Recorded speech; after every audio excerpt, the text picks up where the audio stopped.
For everyone that's joining, welcome. We'll get started in about 1 minute and give everybody a chance to filter in.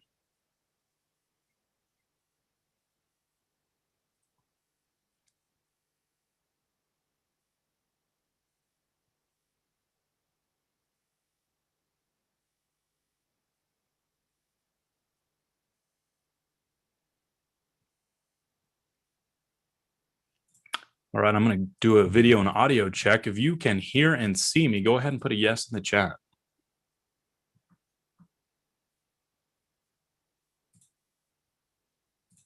Lots of yeses. Excellent. So we are about 30 seconds away from getting started. Thanks everybody for being here. Happy Friday. If it's Friday for you, you're probably all over the place. Okay, we're at 10 o'clock and we're live on Facebook and YouTube and LinkedIn and Zoom and all of the socials. So thank you everybody for being here. We appreciate your time. We know that your time is valuable. So thank you for sharing some of it with us today. We're going to talk about psychological safety as we do almost, every few weeks now. We love doing these webinars and appreciate your time. Okay, so go ahead. First thing I want to see that we love doing every webinar is go ahead and put your location in the chat. Blow the chat up for a second with locations. We want to see where you are. St. Louis, Madison, Wisconsin, Vancouver. Look how fast these go. Dublin, Munich, Germany. Look at this. This is awesome. Everybody just take a second and appreciate the chat right now. Yeah, it's fun. Just to take a second and appreciate where everyone is from. We truly have a global audience today. What a cool thing to have all of these unique perspectives. The chat is so valuable, everyone. We're going to get a lot of value out of this today. Toronto, South America. If you're from South America, go ahead and put that in the chat. Give us a little hello. Saudi Arabia, Junior. Ecuador. Buenas tardes. O buenos días. En Ecuador. Yo viví en Ecuador por 2 años. Hace unos años ya, así que no hablo muy bien el español todavía, pero tengo que practicar. Anybody from Korea? Just like a far out there reach. Tim speaks Korean. I'm interested if we have anyone from Korea. 안녕하십니까, 여러분. It's a long shot. It's a long shot, but it's worth it. I know, but a few. That's excellent. Okay. Well, thank you so much. The next thing we want to see in the chat is something meaningful that happened to you this week or that you did this week. It always sets a great tone for these webinars. There are meaningful, valuable things happening to us all the time.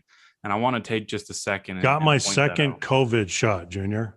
You know what? That is such a big deal right now for so many people. I had a conversation with my neighbors yesterday. They're about 70 years old, and they were ecstatic that they were able to get that second shot. Yeah.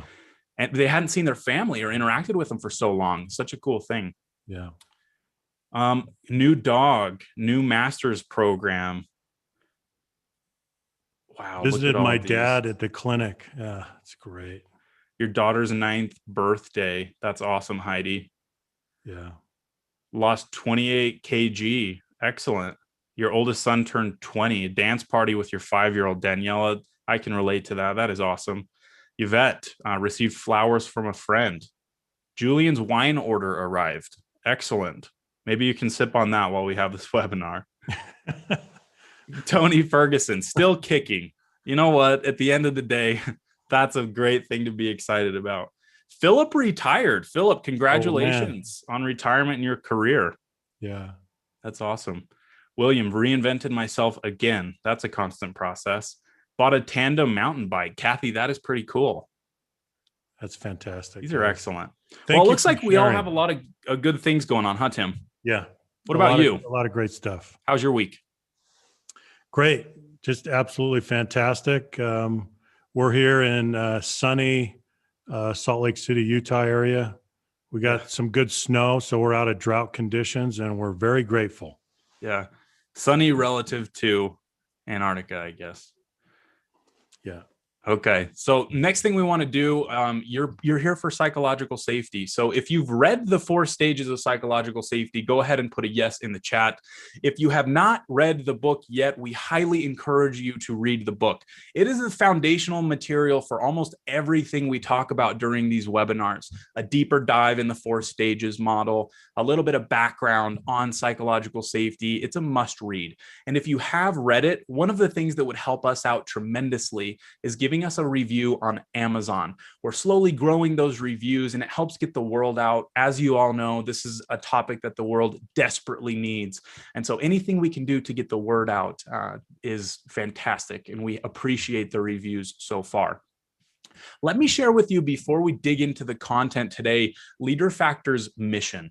Our mission is to influence the world for good at scale. This is something that we're very passionate about, which is why you see us on these webinars, developing the content, pushing it out, and having you share it with your friends and colleagues.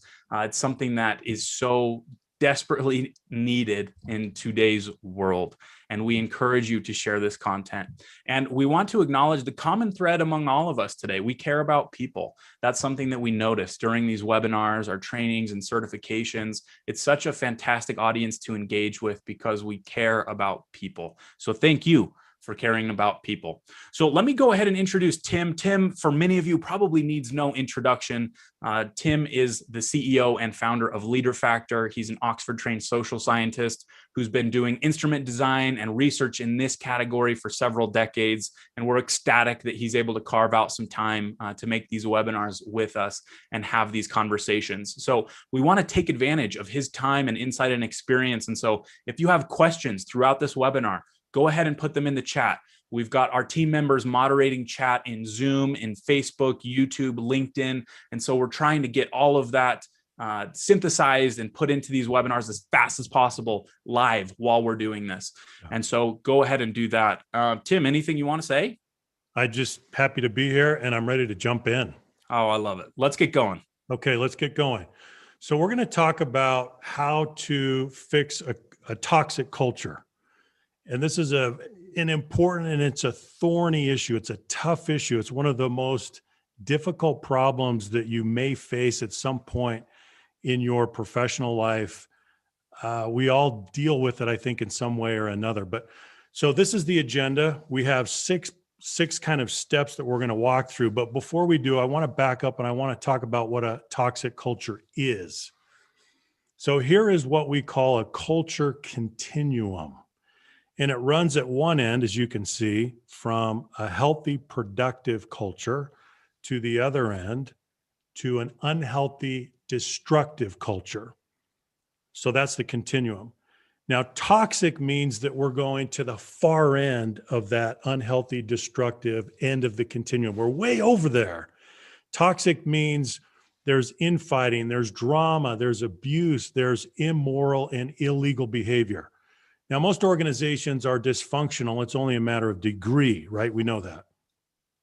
Toxic is something different. Toxic means that you have moved to the far end of the spectrum, and now it's become destructive. And in some cases, it puts the viability of the organization in jeopardy. It's really that serious. That's what toxic means.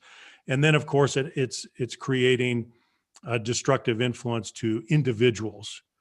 So that just gives us some context to understand that toxic is way over there at the destructive end. Okay, so we're going to ask you some questions about this so that we can kind of baseline you and this global audience that we have today. So here's the first polling question that we want to ask you. And Junior, you can pull this down. Have you ever worked in a toxic culture?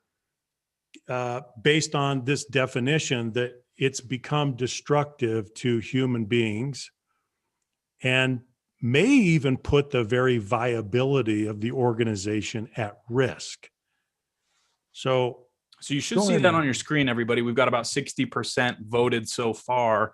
Really interesting results coming in on this one. Very interesting. And I'll close this out in about 10 seconds and share the results with you. But these polls are very interesting. So what do you guys think? What's your best guess? If you had to guess 0 to 100, what percent of people have worked in a toxic environment? Before we show you the results, what do you think they're going to be? You guys are pretty much right on the money here. Wow. This is really interesting, which goes to show just how pervasive this can be. So I will end the poll. Let me share the results with you. Okay, we have 87% that said yes. And understand that through all the mediums, we have thousands of people on this webinar. So this isn't a very small sample. This is statistically significant. And so it's very interesting to see this result. 87%. 87. Yeah, pretty incredible. So this is not a rare, we wish it were a rare experience. We wish this were something that happened very seldom, but unfortunately it's something that we've all probably been a part of at least once in our lives, unfortunately. And we have to deal with it. We have to figure out how we can deal with it better. Okay. So 87% of you have personal experience with a toxic culture. Let's go to the next question. Now, the second question, using a scale from 1 to 10, where 10 represents a very healthy and productive culture. So that's the healthy and productive end. And 1 represents a very unhealthy and destructive culture. How would you rate the culture of your current team or environment? So where are you today? Let's get a baseline for where you are today. Go ahead and answer that question. I think we got the language mixed up, Tim, on the polling question on the screen and the polling question here. Oh, okay. So we're going to have to take this one with a grain of salt. Okay. But the distribution itself is interesting, right? So hopefully you're reading the poll as it reads in the poll itself, and we'll share these results with you. But just know that we'll need to take these ones with a grain of salt. So for the polling question, 1 is very healthy, and 10 is unhealthy. Mm-hmm. Okay, so I'm going to go ahead and close this one out. I won't share the results of this one because obviously we've got people that are responding to both questions and it may not be clear. But what I can say, well, let me just go ahead and share them and I'll just talk you through this because it's interesting to see that regardless of whether or not you answered the polling question in the slide or the polling question in the poll itself, we have a distribution that's interesting, right? And a lot of people that are saying that we are not healthy, right? Yeah, it's a broad distribution, which helps us understand that we've got a lot of work to do. Yeah. Okay, so with that in mind, we know that we have a lot of work to do, and most of us have dealt with a toxic culture at one point or another. So let's go to the steps. Here's step 1. Step 1 is find the toxic source. Now, there are 2 questions that you're going to need to ask as you're thinking about how you can fix a toxic culture. The first question is the boss actively toxic or passively complicit? Now, we're going to explain what that means. That's a very important question. The second question that you will want to answer is, do you have a first generation or multi-generational toxic culture? Now, why does that matter? We're going to talk about why that matters so much if you're trying to fix it. Actually, the answer to that question is very important. All right. So let's go to the first issue or the first question. And let's talk about the distinction between an actively toxic boss and a passively complicit boss. Actively toxic bosses actively participate in toxic behaviors. They themselves are engaging in toxic behaviors. So here's what happens. After an abusive episode, an actively toxic boss tends to focus on image, his or her image, and impression management, and rarely demonstrates a willingness to change their toxic behaviors. This is what the research shows. Actively toxic bosses rarely show or feel remorse. They're not sorry. They're not sad about it, and they're not taking personal responsibility for their behavior. That is the prevailing pattern among actively toxic bosses. Now, here's the other group. Passively complicit bosses allow abusive episodes to happen. They allow abusive episodes and cycles of mistreatment to happen on their teams. They are enablers. they permit it. They will sometimes acknowledge their enabling behavior and work to change it. Do you see the difference? So the research says the actively toxic boss rarely is going to change. The passively complicit boss is often coachable. So that distinction is very important as you're assessing the nature of a toxic environment. A couple things here. Terry says, I like that you use the term boss and not leader for this. That's a nice catch, Terry. We're a little bit deliberate about that. Yeah. And for those in the chat that are wondering, all of this is being recorded. So you'll have access to the slide visuals, recording of the chat in some cases. And so this will all be made available to you shortly after the live session. Yeah. Okay, so here's a question that is very important. And this is, so we're going to pull this polling question down. Please answer this question only if you have had an actively toxic boss. Go ahead and put this one in the chat. Okay.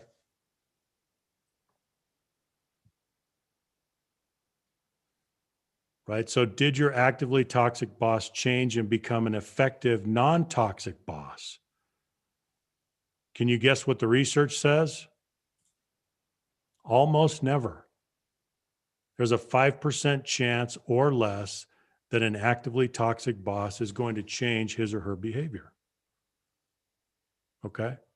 Now here's the second question that we need to answer. Are you dealing with a first generation or a multi-generational toxic culture? Let me give you the definitions of each of these. A first generation toxic culture is one that is created by the modeling behavior of the leaders in which a toxic culture did not previously exist. So they are the ones that created it. The leaders that you have today are the ones that created it through their modeling behavior and the norms that they have been reinforcing. This is first generation.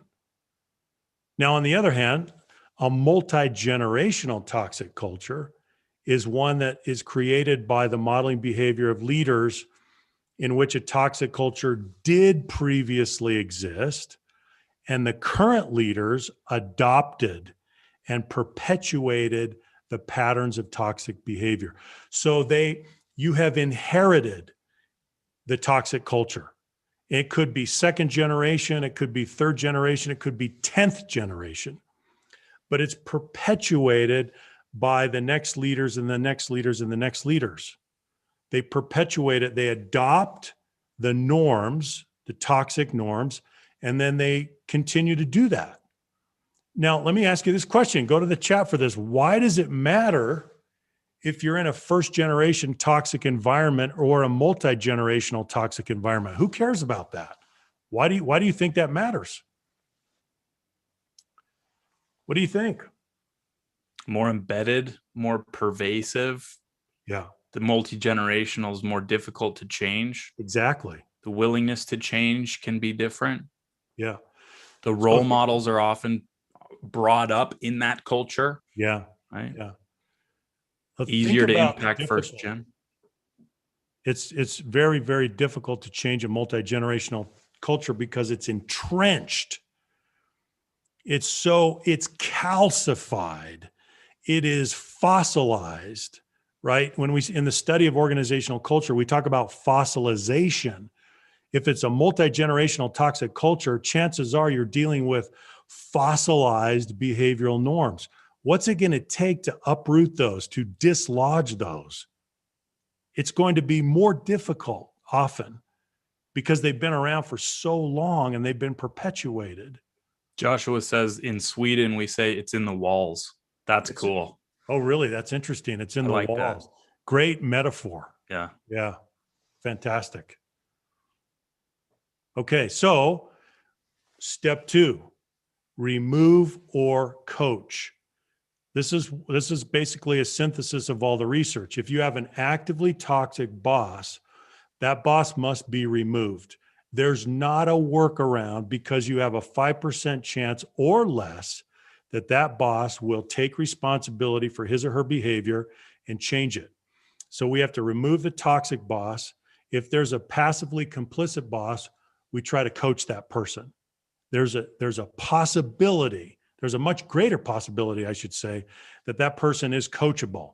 Now, let's talk about what coachability means. Here is an assessment and a diagnostic tool that we use to assess coachability. Now, take a look at this. This 2x2 matrix helps us understand that coachability is a function of willingness and self-awareness. It's those two things coming together. So if you're in the upper right quadrant and you have high willingness and high self-awareness, you're accelerating in your personal development. And that's where you want to be. If you're top left, your willingness is high, but your self-awareness is low. So you're progressing, but you're not going as fast as you could. If you're in the lower right, you're limping. That means your self-awareness is high, but your willingness is low. So you're moving slowly and maybe begrudgingly, maybe resentfully. You're aware of yourself. You're aware of what needs to happen and what needs to change, but you don't really want to very much. And then in that lower left quadrant, you are either failing or plateauing because your willingness and your self-awareness are both low, right?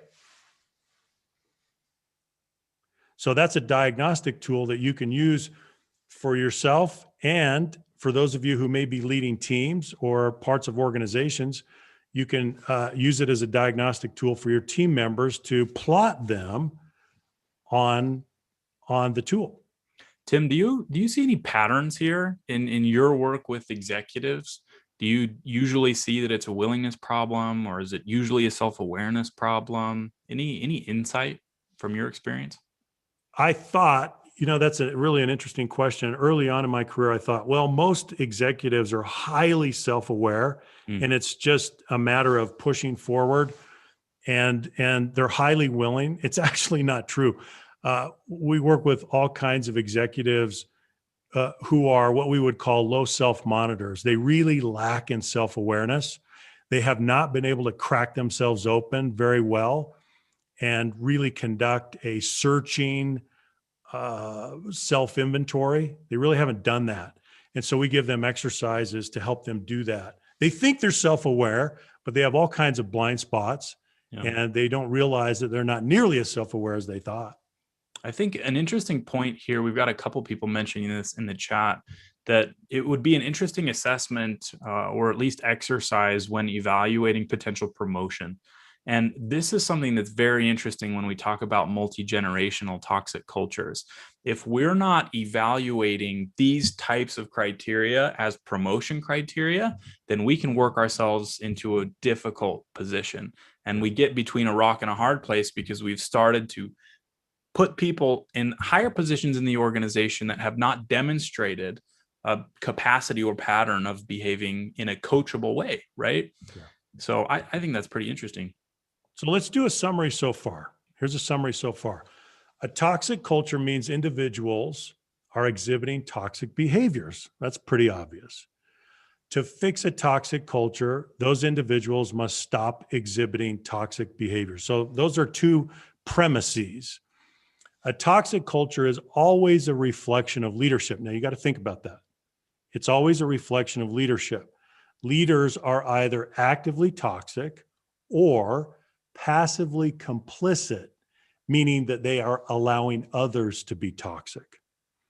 Actively toxic leaders should likely be removed because there's a low chance that they're going to change. Passively complicit leaders often can be coached. And then the last point is first-generation toxic cultures can be changed more easily than multi-generational toxic cultures because those norms have not been calcified as deeply. We've got a couple questions. One from Joshua, can a leader be neither?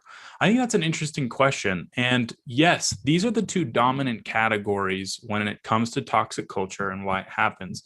But you could have a leader, for example, that is so distant, that is so far removed from what's going on that they're absentee and they're not even tuned in to what's going on in the organization. So I think that sort of distance can create a situation like that. So there are some combinations. Okay, step 3, communicate psychological safety. as a human right. Now, what is psychological safety? Psychological safety is an environment of rewarded vulnerability. That's what it means. An environment of rewarded vulnerability. How does it work? For those of you who are not familiar with the 4 stages of psychological safety progresses through 4 stages. So first of all, psychological safety is a function of respect and permission. And teams and organizations, they progress through 4 stages. So the first stage is inclusion safety. Inclusion safety means that you feel included, accepted, and that you have a sense of belonging. That's your foundation for a healthy culture. That's your foundation for an inclusive, creating a deeply inclusive environment. If you don't put that in place as your foundation, you can't advance to the next stages, the higher stages. But if you do, then we progress to stage 2. Stage 2 is learner safety. Learner safety means you can engage in the learning process without fear that you're going to be embarrassed or marginalized or punished in some way. What does that mean? You can ask questions, you can give and receive feedback, you can experiment, you can even make mistakes. That's learner safety. And it's vitally important that we have learner safety in all social units. Then we move to stage 3, which is contributor safety. Contributor safety means that you take what you have learned and you apply it to make a difference, to contribute, to participate in the value creation process. Now, can you see the natural sequence? You have to be included first, then you learn, then you contribute based on what you have learned. Now comes the 4th stage, which is the culminating stage. We call this challenger safety. Challenger safety means that you feel free and able and safe to challenge the status quo without retaliation or retribution, without jeopardizing your personal standing or reputation. So what you can see is that as we progress through the 4 stages, what's happening? Well, 2 things are happening. First, you're following the natural sequence of human needs. Second, you are climbing a ladder of vulnerability. And so by the time you get to stage 4, you're at the highest rung on that ladder of vulnerability. Your level of personal exposure and risk is very, very high. This is what we're trying to create on teams and in organizations. So think about what a toxic culture does to the level of psychological safety. So it just takes it down, it destroys it, it brings it back down to the ground, and then you have to rebuild. Junior, any comments on that at all? I'm wondering if you want to throw this last poll out. Okay. Yeah. Let's about throw the overall last poll risk. out. I think this would be an interesting one to put in here. So this next poll is going to have 4 questions. So make sure you answer all 4. And I'll go ahead and launch this. So using a 10-point scale where 1 is low and 10 is high, what degree of overall personal risk do you associate with feeling included on the team? That is the first question. Then, what level of risk do you associate with feeling safe to learn on a team? And from there, contribute and then challenge. So go ahead and fill these out, all 4 questions.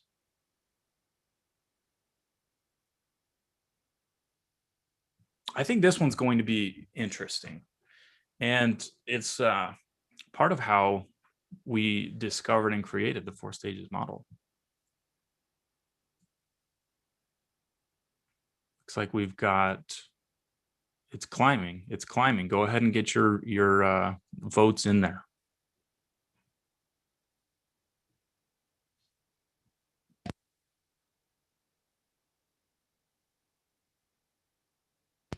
What are your guesses? What do you think the pattern will be?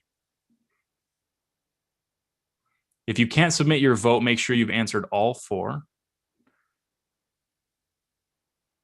Lower to high, higher to low, low to high, low to high. Okay.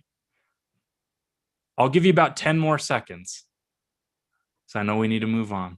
A hockey stick, says Joshua.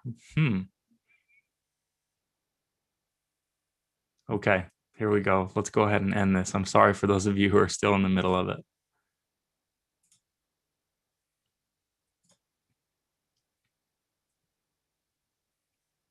Okay. We're sharing. So you can see how this goes is pretty interesting. We've got relatively low risk in inclusion. It starts to get a little bit higher.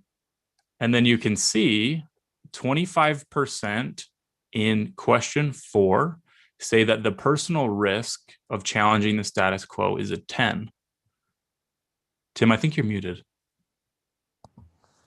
Yeah, I was just looking at that same statistic. That's amazing. It is, huh? Yeah. It's interesting. Yeah. So this, you can see that this is confirming this universal pattern that as we move from inclusion to learning to contributing to challenging, there's more personal risk associated with doing those 4 things. And then think about that in the context of the culture, right? The culture is either going to empower you to do these 4 things or it's going to shut you down. And that's why we care so much about trying to eliminate, trying to fix toxic cultures when we encounter them. Okay, so let's summarize. The way to summarize this is this way. Psychological safety we consider a human right. It's not something that you earn. It's something that is owed to you. It is it's really a human right. You're entitled to it. Based on what? Based on your humanity. So you just have to bring 2 things to the table. Be human and don't present others with harm. That's it. If you can bring those 2 things, then I am morally obligated to provide you psychological safety. I'm morally obligated to not only include you, but treat you with respect and allow you the permission and the ability to contribute. Okay, now let's go a step further though. The next step is more about how. So how do you do that? How do you remove the toxic culture, and then how do you create an environment where that doesn't come back? Well, you apply a worth test, not a worthiness test. In creating a healthy, constructive, wonderful culture, we apply a principle that says worth precedes worthiness. What does that mean? That means that I'm going to include you and you're going to include me based on the inherent worth that we have as human beings. We're not going to apply a worthiness test. We're not going to apply criteria that would say you're not worthy of inclusion, because that's actually not true. So applying those kinds of criteria, that would be wrong, and it would be immoral to do that. Let me give you an example. Early in my career, I worked in manufacturing. I actually worked in the steel industry. And I had a boss that was toxic. He was a command and control, large and in charge, fear and intimidation boss. You know what I'm talking about? Ever had a boss like that? Not a lot of fun. And so I was on the receiving end of this fear and intimidation. He had normalized fear as a management tool, which many managers and many leaders have done since the Industrial Revolution. They think it's a legitimate management tool. And so it's what we call the normalization of deviation. They think it's fine, right? They were deeply socialized that way. That's how this gentleman was. So I was on the receiving end of that. Well, how did he think? Why did he think he could treat me that way with such disrespect and such destructive behavior? What was going on in his head? This is what we have to ask ourselves. How can you justify that? Here's how he justified it. He took one or more of these factors and he was able to justify himself, tell himself a soothing story about his prerogative to treat me this way. Now, in this case, which factors did he choose? And these are the factors that people often choose. So take a look. So he chose his position. He thought, I'm the plant manager, I'm the big boss, and therefore I have the prerogative and the right to treat you with disrespect. So he invoked his position as what we call a junk theory of superiority. Does that make sense? He invoked his position. Now, I want you to think about how we do this and how this leads to toxic cultures. We often make a claim for superiority based on one or a combination of these factors. And then what does that do? It creates divides, it creates divisions, and then that leads to toxic behavior. And then people somehow get this idea that they are justified in their toxic behavior. Do we not do this with race? Where do racial tensions come from? Right? Do we not do this with education? I have more education than you. Do we not do this with gender? I belong to a superior gender. Do we not do this with ethnicity? How about age discrimination? Think about that. So these are all factors that we use on a very routine basis to make claims of superiority and justify destructive and then even toxic behavior. Have you all had worthiness tests against you? Have people used these against you? A lot of yeses. Yeah. It's interesting because we can choose one or more of these probably in many, many instances throughout our lives. And these are more common than we perhaps would like to believe. They happen every day, all throughout organizations. And to the original point about toxicity lying on a spectrum, the same is true here. These junk theories of superiority can be perpetuated mildly or very overtly. And sometimes, so one of the ones that I really like here, performance, right? We may not think off the bat that that's a junk theory of superiority, but it can very quickly turn into one where I perform at a higher level than you. Therefore, you are not worthy of my inclusion. Yeah. Right. I think that that is so interesting. Familial, physical, political. I love this slide. This is one of my favorites. Yeah. So unless we're applying a worth test and not a worthiness test, we will never be able to generate or create a culture of deep inclusion, right? We'll never be able to get there because inclusion safety stage 1 says we're not trying to remove the differences between and among us. We're not trying to remove those differences. We are trying to acknowledge and appreciate and respect those differences. And if there is a performance gap, for example, which Junior just mentioned, okay, great, then I'm going to try to help you, but it doesn't give me any justification for exclusionary behavior, right? Yeah. Chris put tenure or length of service in the chat. Yeah. That's one we should add. I like that one. Yeah, that's so true. So I have more seniority than you, therefore I'm justified in my exclusionary behavior. So here's a way to summarize. Humans tend to govern themselves based on junk theories of superiority. Think about your own team, think about your own organization. How do you create that foundation of psychological safety and inclusion if you are applying worthiness tests? You cannot get there. It has to be a worth test to establish our foundation. Let's go to the next step. The next step is model and patrol the boundaries of respect. This is how we maintain a healthy culture, a culture where people can thrive and do their best work. Now, let's provide a conceptual tool to help us here. This is what we call the spectrum of influence. Now, I want you to think about this. On one end of that spectrum is manipulation.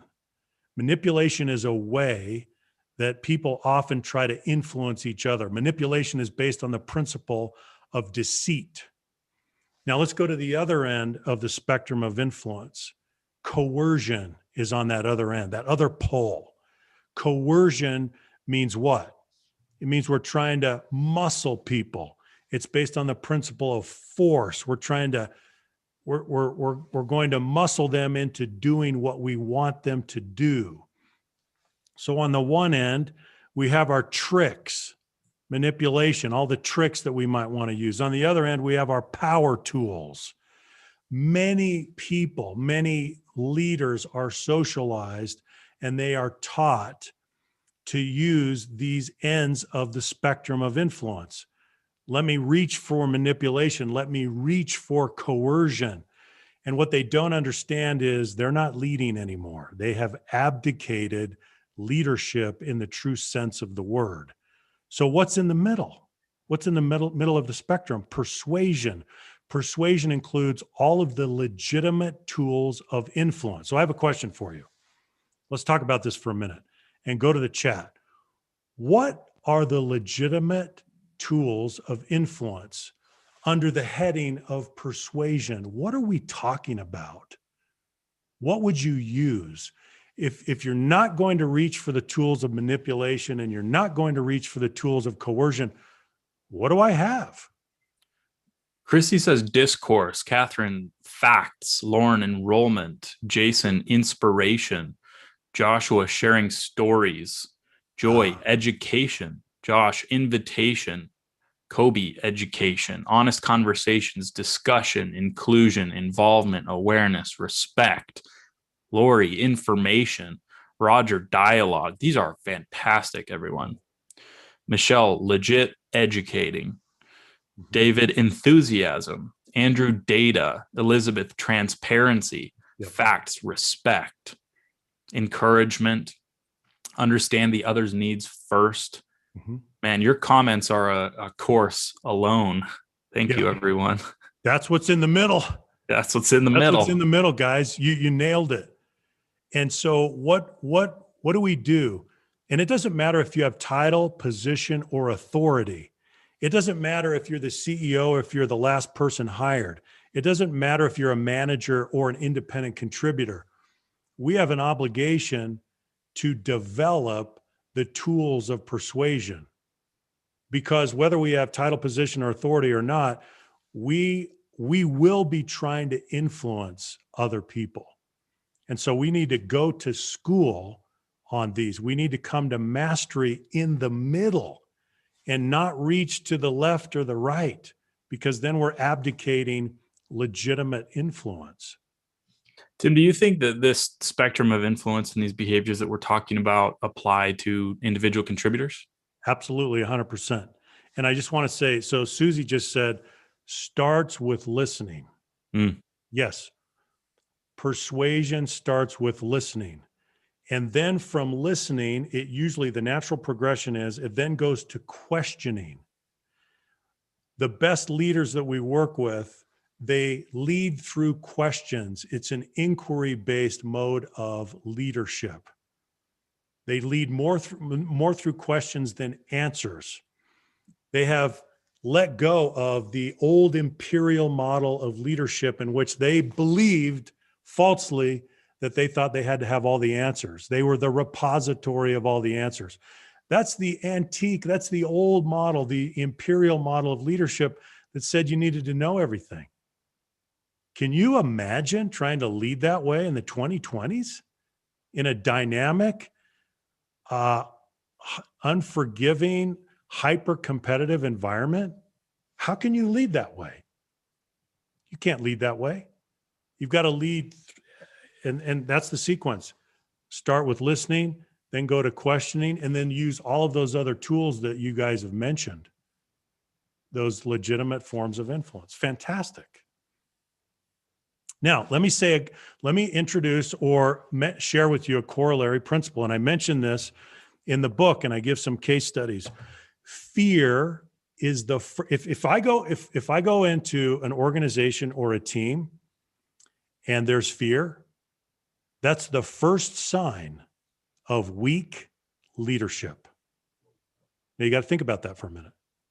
It is the first sign. It is symptomatic of weak leadership. We know, we don't need to know anything else about the leaders, but we know that the leaders are struggling because they are using fear as a proxy, as a substitute for leadership. They're using it as a substitute. So think about that. Fear is the first sign of weak leadership. We see that over and over again. One of the things I want to call out here, Tim, is if fear is the first sign of weak leadership, it's very easy for us to enter an organization, or maybe we're a part of a culture of which fear's a part, and point and say, he's fear inducing. This is where the fear is coming from. But it's always important to reflect and ask ourselves if we're contributing to any of that fear, because we often do. And as we talk about, this is not always overt and aggressive behavior. These can be subtle things, right? These can be very subtle things. We had some interesting conversations with a few of our clients recently just about workload, right? And how we can induce fear through these expectations that are gargantuan and perhaps unrealistic. A lot of things that we can do that are subtle that help in a terrible way perpetuate some of that fear. And so it's important that we take inventory and think about our own behavior after an interaction in a meeting or at the end of the week. What did we do to decrease or increase the level of fear in our teams and organizations? That's right. Now let's take it a step further, just so we complete the logic. What does fear do? Fear changes people's behavior. Fear triggers the self-censoring instinct, right? Fear activates the pain centers of the brain. Fear thrusts you into a defensive mode of performance. The implications of fear are profound.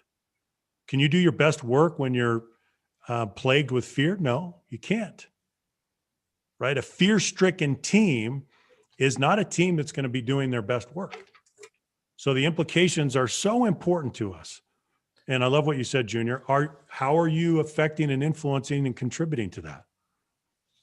Tim, how did it affect you when you were in that situation in Steel? Yeah. And you were in that culture? You self-censor. And you felt yourself doing that. Yeah, you self-censor. You know that the risk of retaliation and retribution is real. And so you go into a mode, you withdraw, you recoil, you retreat, you go into a mode of personal self-management, self-preservation and risk management, which is a perfectly logical thing to do for an adaptable creature, right? We're trying to survive. We have to survive first before we can think about thriving. So if the psychological safety is not there, if I'm in a toxic environment, then I'm going to adjust appropriately and I'm going to manage personal risk. Right? So that's what we do. Well, everyone is feeling that. I think we've seen that in the chat, that people have experienced this more often than not. Yeah. What do we want to do? We want to have a boss like the boss that I had. So after that, I worked for a Japanese parent company and my boss was in Tokyo. And I thought at first, oh, this is going to be interesting. I don't think this was new for me. And I wondered, can I challenge? Can I really give my opinion? Can I make suggestions? My boss was incredible. He gave me a license to disagree. He gave me a license to challenge. And man, I went beyond surviving to thriving. It was a completely different experience because he created the enabling conditions where we could do that. And that's the realm of innovation, isn't it? And he was a few thousand miles away, right? He was. Which is interesting in today's environment. So this doesn't necessarily have to happen face to face, right? That's true. Yeah, we only got together maybe a couple times a year, maybe 3 times a year, and that was it. Other than that, it was a virtual environment and a virtual relationship, and we proved that it can work. Yeah, it can work. Okay, here's the last step: incorporate psychological safety as a promotion requirement for management. Now, Junior, you talked a little bit about this before. Here's a summary statement. Employees who do not have a demonstrated track record of creating psychological safety should not be eligible for promotion to management or higher levels of management. Now, that's a pretty bold statement. Think about what we do. What do we do? Most of the time, we promote people into management based on the strength of their performance as individual contributors. We take the best engineer and say, we're going to make you the manager. We take the best accountant. We take the best salesperson and we say, we're going to make you the team leader, don't we? Yeah, all the time. All the time. That's a universal pattern. And what we're saying is, Yes, continue to pay attention to that individual's performance as an individual contributor. Is that an important factor? Absolutely. Yeah. We've got to include an additional factor. And that factor is, does this person have a track record of being able to create psychological safety for others? And we can tell, people know. That's not a mystery, right? We work with this person. Does this person generate psychological safety or not? That has to be incorporated as an additional selection criterion for promotion and management, or promotion to a higher level of management, right? Yeah. What happens if we don't do this? It's so interesting. I think it's so top of mind just because of the conversations we've been having, but we have an opportunity to work with a lot of organizations. Some of the largest, most complex organizations that there are across industries: healthcare, government, higher ed, technology. And this is the same everywhere. It's a universal principle and a universal failure pattern that we see in sales-driven organizations, which are many. We see this all the time, and it gets perpetuated because if someone sells 20% more, well, we may as well promote them, right? If they're a standard deviation above the average, then they're automatically going to make an excellent leader, right? That's how it works. And no, we see this all the time. And so this is a key piece that we can't overstate. This is also a way that you can work from the bottom up. It's interesting, the difference. If we have the option, top down from an executive team is our preferred method of transformation. But this, what we're talking about right now, is a way that we can transform the organization from the bottom up, right? We can start promoting at the lowest levels of the organization based on some of these criteria, and that will filter up. And what we talk about a lot, not specifically in this webinar, but doing that will generate confirming evidence. Because if we have a sales team and we promote a people leader who is incredible at creating high levels of psychological safety, at rewarding vulnerability, at doing all of those things in the persuasion category that all of you talked about, that person will generate a higher performing team on average and over the long term than anyone else, right? And that will go noticed. That will not be hidden from the organization. And so I like this point a lot. And if you're not convinced, let's just go back and talk about what leadership is all about. Leadership is about scaling influence and impact.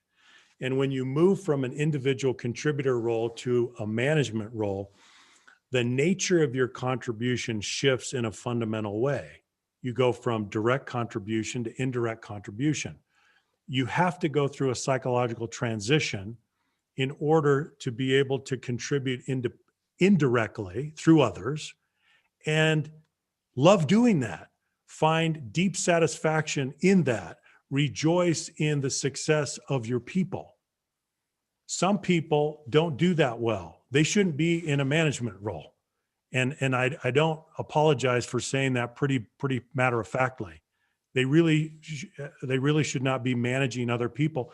They should be individual contributors, and that's fine. If you're on LinkedIn and you agree with that last statement, give it a like. Give the stream a like if you agree with that. I know that's a little bold, but let's think about what managers are supposed to do. They are force multipliers. We should be agnostic to title, position, and authority. It's about their ability to influence using the center part of that spectrum of influence. That's what it's all about. They're there to create psychological safety so other people can thrive. If they have no track record of doing that, and by the way, one of the questions in the chat was, well, how do you measure that? What are the metrics to know if someone creates psychological safety? Well, it's a qualitative assessment. All you have to do is ask the people that work with them. It's not a mystery, right? Do they generate psychological safety, or do they destroy psychological safety? It's a pretty easy assessment. It's not very hard. Okay. All right. Let's wrap up. So Junior, any concluding words or comments based on your observations or comments that are coming in right now? I think that a lot of what's coming in right now is about servant leadership. There's this air of humility that people are talking about. And so we're getting some good comments about that, pulling ego out of leadership, a lot of really good stuff. So, Tim, is it okay if I take just a couple minutes and tell everyone what we've got going on? Yeah, let's do it. And just a few of the resources that we have available for all of you. Once again, we appreciate your time. Tim, go ahead and go to the next slide. Yes, we want to talk a little bit about the giveaway. You'll be receiving, anyone that's listening to this, if you've registered for the webinar, which you have because you're here, you'll be receiving an email about 10 minutes after the end of this webinar with some giveaway instructions. We're going to be giving away some AirPods, copies of the book, in exchange for a few different things, liking the post, tagging some friends. All of the instructions will be in that email. So don't go ahead and do it just yet. There's a specific link to the post that we would like you to go to. But on leaderfactor.com, we have the certification. I think Freddie will be putting that in the chat. Ben will probably be putting it in the LinkedIn chat. If you would like to become certified in the 4 stages of psychological safety, we just opened a new date. I think we've got 2 March dates and 1 or 2 April dates. You'll have to check me on that. But that is an incredible way to bring this conversation and this content into your organization or your clients. If you're a third-party consultant, we work with a lot of third-party consultants that like to use this content in their coaching and in the initiatives that they roll out with their clients. And so that is something we have available to you. The last thing I want to mention that is perhaps the most important, and Freddie will be putting a link in the chat to this, is the 4 stages online training. We've teased this just a little bit in a few of our engagements, but we are happy to announce that we have completed all of the production for the course, and it will be launching in Q2 of this year. This is an online, asynchronous, video-based solution that will go through the entire 4 stages model. What is psychological safety? A deep dive in inclusion and learner, contributor, and challenger, along with behavior selection and action planning and reminders that can come to you through email and text message. So Freddie, go ahead and please put that link in the chat. I think I see it there. You can join the waiting list. That is the reason that I'm talking about this. To stay informed when this launches, we are putting the finishing touches on this course. It can be rolled out at any organization in any context. You can do it as an individual. You can bring it into your team. You can roll it out through an organization. But a very, very neat resource that our team has been working tirelessly to put together. The demand in this category is only growing. It's a category that is here. It is here to stay, and we are so proud to be a part of it. So please follow us on LinkedIn. Keep tabs on us, what we're doing. We do these webinars every few weeks. We've got another one coming up about DEI that is going to be fantastic. We're already putting that content together. So we are trying to put a lot of content out into the world regarding psychological safety. We all need it. It is truly the path to inclusion and innovation. So Tim, I think I've said probably too much. Anything that you want to say to close this out? One parting thought for everyone. I want you to recognize that we are all architects of culture. You are a cultural architect, regardless of your role, because you radiate influence to your colleagues and there's no off switch. You can't stop radiating influence. Yep. You are modeling and you are reinforcing certain behavioral norms. The only question is, what norms are they? Yep. So I want you to, this is my parting thought for you. You either lead the way or get in the way. You cannot be a neutral party. You cannot be a neutral actor. And I hope that that resonates with you. And I hope that you reflect and think about that. And we want to thank you so very much for joining us and spending an hour with us today. We hope it's been worth your while. And thank you for caring about people. Thank you for caring about humanity. That's why we're here. And we look forward to the next webinar. Hope to see you soon. And we will be sending out the recording to this entire session. So if you want to binge watch it 10 times over the weekend, you're welcome to do that. Go ahead and share it with those that you think might be interested. And with that, we'll sign off. So I'll go ahead and stop the webinar, turn the cameras off, and we'll let the stream close out on the other channels. But thank you everyone so much for spending your valuable time with us. We appreciate you. Have a great weekend. Yep. Thanks a lot.